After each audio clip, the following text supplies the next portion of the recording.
और हमारे साथ वरिष्ठ सहयोगी राजीव रंजन जुड़ गए हैं। राजीव, सुबह सुबह एक बेहद बुरी खबर से आज सामना हुआ है। डिप्टी सीएम अजित पवार विमान हादसे का शिकार हुए।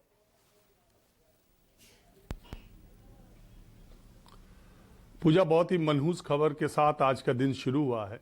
अजीत पवार वहाँ 4 जनसभाएं करने के लिए जा रहे थे। ज़्यादा डिटेल विनोद ने दे ही दी, हमारे ब्यूरो चीफ जो मुंबई के हैं। अजीत दादा पवार, जिन्हें लोग पूरे बारामती के इलाके में, पूरे पुणे के इलाके में दादा कहते हैं, दुनिया में किसी भी एक तहसील लेवल जैसी जगह का इतनी फास्टेस्ट ग्रोथ नहीं हुई जितनी अजीत दादा पवार ने बारामती का कराया है। जो लोग, मैं तो बारामती कई बार गया हूँ, आपको अपनी आंखों पर यकीन नहीं होगा कि आप हिंदुस्तान के किसी कस्बे या किसी तहसील में हैं। शरद पवार के बाद अजीत दादा पवार ने बारामती को वो कर दिया था। कोई एक घर बारामती का नहीं है जिस पर अजीत दादा पवार का अपना व्यक्तिगत उनके प्रति कोई मदद न की हो, किसी के साथ न खड़े रहे हो।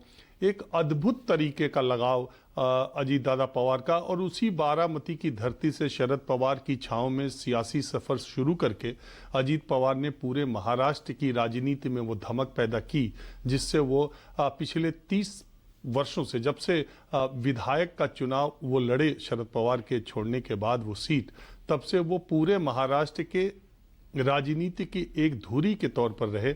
चाहे वो एनडीए में रहे हो, चाहे वो यूपीए में रहे हो, उन्हें हमेशा उन्होंने महत्वपूर्ण पदों को संभाला।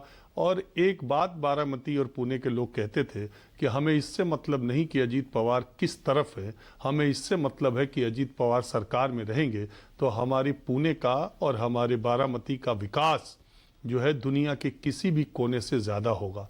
पूजा, आपको ये जान के अचरज होगा, दर्शकों को भी, कि बारामती का कोई भी लड़का पढ़ाई के लिए बारामती के बाहर नहीं जाता है। वहाँ नर्सिंग भी है, नर्सिंग कॉलेज भी है, वहाँ आईटीआई भी है, वहाँ पॉलिटेक्निक भी है, वहाँ मेडिकल भी है, वहाँ पॉलीक्लिनिक भी है, वहाँ इंजीनियरिंग कॉलेज भी है, और बिजनेस करने के लिए भी बारामती का आदमी कहीं बाहर नहीं जाता। अजीत दादा पवार और शरद पवार की जोड़ी ने वहाँ इतने सारे, चाहे आप टाटा कह लीजिए, चाहे आप फोर्स की कंपनी कह लीजिए, तमाम बड़ी ऑटोमोबाइल की कंपनियां, दूसरे तरह की कंपनियां वहाँ पर हैं, तमाम हॉस्पिटल्स हैं, रोड्स वहाँ की जैसी हैं, जिला परिषद का जो कार्यालय है, मुझे नहीं लगता कि देश में कोई दूसरा कार्यालय वैसा होगा।